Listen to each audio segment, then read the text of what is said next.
He's more machine now than man, twisted and evil. Just being silly, but look at this. This is a fan-made Grogu to demonstrate the complexity of the inner workings of the actual puppet. But this photo has become something of a meme, and I've no doubt it's going to continue making the rounds as the movie drops later this week. It's the juxtaposition between happy, adorable Grogu, smiling during the press tour, and then this. Hello darkness, my old friend. But anyway, today my friends, I think you know what we're talking about. It's been an exhausting time to be a Star Wars fan. Discourse surrounding the Mandalorian and Grogu on both sides has been absolutely ridiculous. Between those bashing the movie and making assumptions before it's even out, to those running defense for Disney and insisting this is going to be the best Star Wars movie since The Empire Strikes Back, and saying that anyone with any criticism is toxic, it's all just been tiresome and unproductive. And you guys know my take. I'm cautiously optimistic, but I'm going to wait to see the film before I judge it. The movie drops later this week, but today, the review embargo was lifted. A few days ago we covered the social media reactions, but the difference with this one is reviewers can go into spoilers. Now don't worry guys, I know a lot of you want to go in blind, so I'm not going to be talking about any specific plot points. And any aspects of the movie itself that we are going to talk about are pretty much common knowledge, whether it's from the trailers or TV spots, things Dave Filoni and Jon Favreau have said, but anything really spoilery like a huge moment at the end of the film, I'm not going to talk about. That being said, we do have some very colourful reviews to discuss. But first things first, whenever there's a new movie, be it Star Wars or not, moviegoers want to know what the Rotten Tomatoes score is. And in the case of The Mandalorian and Grogu at the time of recording this, based on 43 reviews, it sits at 58%. Now do keep in mind that the reviews are often wrong. There's often a huge disparity between fan reviews and what the media critics had to say. We will talk about the trades and entertainment outlets later in the video, but first, let's begin with one or two fans. Around the world last night there were different premieres, and this one I think is very fair, very balanced. It's a mixture of both criticism, but at the end, you're gonna see a very promising sign for this film. So let's dive in. The Mandalorian and Grogu is a full-on kid movie. I'm in the middle of liking the feel and tone and hating the feel and tone. So many Grogu does something cute, Grogu does something bad, Grogu just wants to make us laugh, Grogu does something stupid. I like it, but I don't. Then they say that for better or for worse, the movie is centered around the Hutts. If you like the Hutts, you're gonna love it, but at times it does get very weird.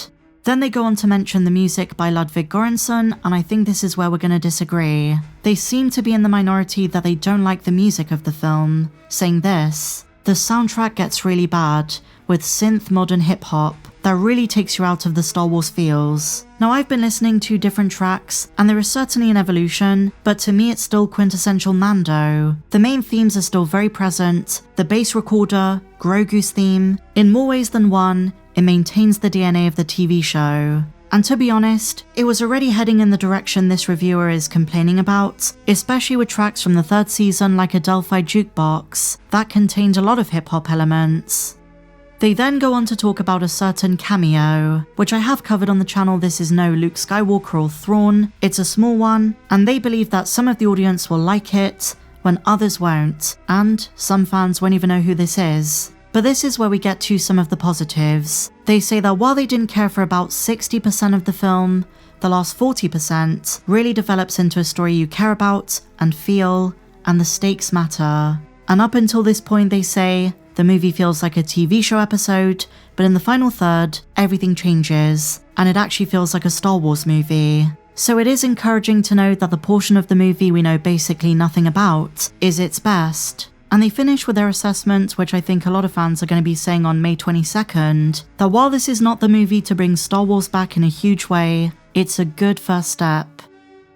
But now my friends, we come on to the big entertainment media giants, and we're going to begin with the Financial Times. They believe that The Mandalorian and Grogu is the Star Wars that Generation Alpha deserves, so basically young kids, which you could argue Star Wars was always made for. George Lucas always targeted 12-year-olds, although it should be said that with George's saga, there was always something for everyone. Every movie had a mixture of whimsy and cutesy stuff, but also timeless themes, character archetypes, and depth. The Financial Times says this: sometimes things you once took for granted simply vanish. careers for people under 30, Star Wars movies in cinemas. Now though, the latter release makes a comeback with The Mandalorian and Grogu. The movie involves minimal lore. This is something we've heard time and time again. There are no big stakes, no big players from the Skywalker saga. It's a rather shallow and surface level popcorn flick. And then they say, demographic bets are indeed being hedged. The movie is all about childhood, but near the end of it, the movie appeals to aging Star Wars fans and +1 parents. But overall they say, Favreau prioritizes kids, 10-year-olds allowed to quietly project their most vulnerable selves onto Grogu. Maybe this approach will pay off for Disney. As a Star Wars fan who got into the franchise when I was very young, I hope that Star Wars reaches new generations with these new characters. I think it's really difficult to talk about this movie as a diehard fan, because a lot of us are far too deep into it to appreciate when Star Wars does something non-complex. And so if the reviewers are right, and I go see it and there's no lore, that is inevitably going to be one of my criticisms. But maybe that's not the approach that we should take. Maybe it's just something to enjoy for what it is, and then we move on. But it would have been nice if they did something with the original plans for Season 4. So now we move on to Variety.com, who say, The Mandalorian and Grogu is an efficient adventure that only pretends to be a real Star Wars movie. And maybe that's a good thing. And the gist of this piece and what they're trying to say with it is that maybe Star Wars has changed. Disney is moving away from the elaborate mural of connecting different stories and instead prioritizing single, one-off adventures. The same might be true of Starfighter next year.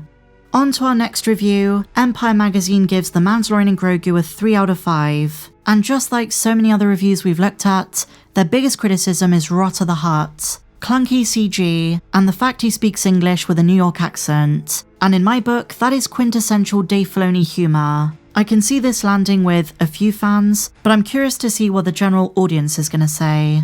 And then they say that at one point in the film, it's almost as if they forget that Grogu is the second character named in the film. Din Djarin is in the spotlight, but then in another turn, Grogu finally takes center stage.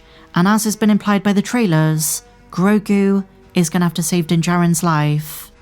Now we move on to The Telegraph, who did not like this movie whatsoever. They only gave it 2 stars out of 5. Even cute Baby Yoda can't save Pedro Pascal's hopeless Star Wars spin-off. Ooh, that's pretty damning, and it comes from their chief film critic. The bottom line of their review is that the movie is kind of pointless. It's a mess of a movie that they describe as a skippable episode. The Guardian was a bit more charitable, and they gave it 3 stars, describing it as decent. And a criticism that stands out in a few of these is that Sigourney Weaver is underutilized. They say her performance feels phoned in. And I have seen a few reviews say that you'd expect Colonel Ward to have a bigger presence, but she only appears a couple of times, totaling about 4 minutes. I guess it depends on how those 4 minutes are used. She appears near the start of the movie, and then again at the end. And so finally, my friends, The Hollywood Reporter says, the movie is just good enough, but makes you wish it were better. And this goes back to something that even the most stringent defenders of the movie said, that it was fine, but they wish there was a bit more substance. Maybe just one connection to the wider Mandoverse to make it feel higher stake. Maybe 1 or 2 familiar faces to tease Ahsoka Season 2. So as I've been saying, have your expectations in check.